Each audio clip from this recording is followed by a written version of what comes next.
So, for this week's activity, what you are going to do is to create your own Gmail or email accounts via Gmail. Okay, so what we're going to do first is, of course, open your browsers, either using laptops, desktops, or cell phones. Okay, so on the URL, you have to type in mail.google.com, and then you just have to press enter. Okay, so let us select English. Okay, the next thing that you have to do is select create an account. Okay, after selecting that, again, this, no. Uh, okay, you have to input your credentials here. Say, for example, is your full name. Okay, so me, myself, I already have my email address. So what I did is fill out this form, and you have to input your first name and your last name, including the username that you wanted to include. Make sure in this username you have to use your own name, including your surname. Okay, so you just have to be familiar with that. Say, for example, ang ginawa ko, say for example, that is my name, and that is my last name. Okay, I just combined them.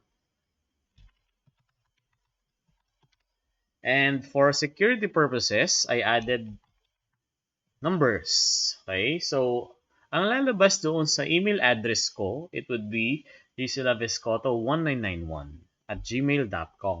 And then, you have to create your password. Okay, so as you see there, I have different email addresses that I have been using. Okay, so make sure that your password is the same as you are going to confirm it. Okay, now for you to confirm that your password is the same, you have to click this eyes. Click nyo yan, and then lalabas na kung ano yung password na ilalagay ninyo, or makikita ninyo yung mga characters na tinatype ninyo sa keyboard. Okay, so let's say for example that I have already entered, or I already have the email account. Okay, so you have to log in. You have to log in on a Gmail account. Okay. Uh,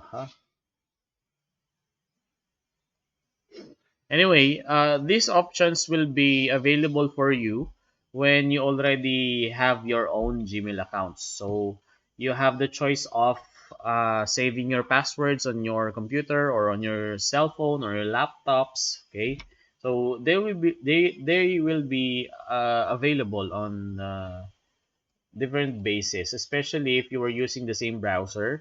Masasave yung mga passwords ninyo using that browser. Now, the next thing that we have to do is, how do we compose an email? Okay, paano nga ba tayo nag-email?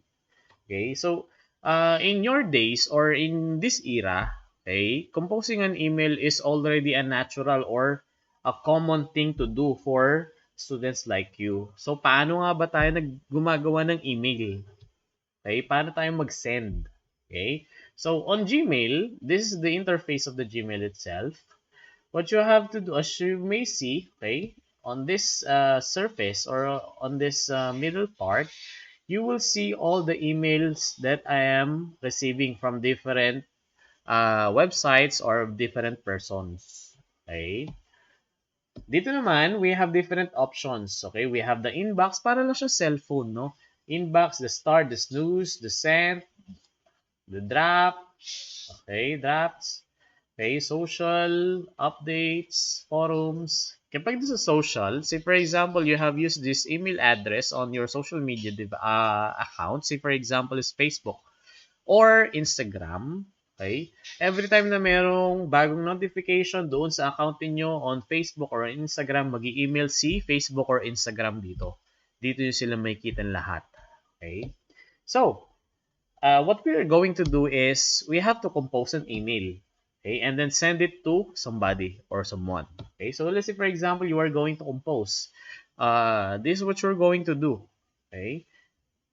You will see here on the upper left corner of the browser, we have the compose button. Just click that and then a pop-up window will show on this left or on this right corner. Okay? So, to, okay, ibig sabihin, to, isi-send natin. Kanino ba natin isi-send? Okay, make sure that what we are going to do here or what we are going to input on this part is the email of that person. We do not input the name of that person on this subject. Okay? So, ilagay natin. Say, for example, I'm going to email myself. Ayun, nakita ko na. Okay? And then, when we are talking about composing email, you must have the subject. What is your intention? What is your goal on sending this email? So, you must be specific. Say, for example, I am going to send an assignment. So, I'm going to name name it as the assignment, as the subject. Okay? And then also, after that, pwede akong mag-type dito ng kahit anong gusto ko. See, for example, maglagay tayo, no?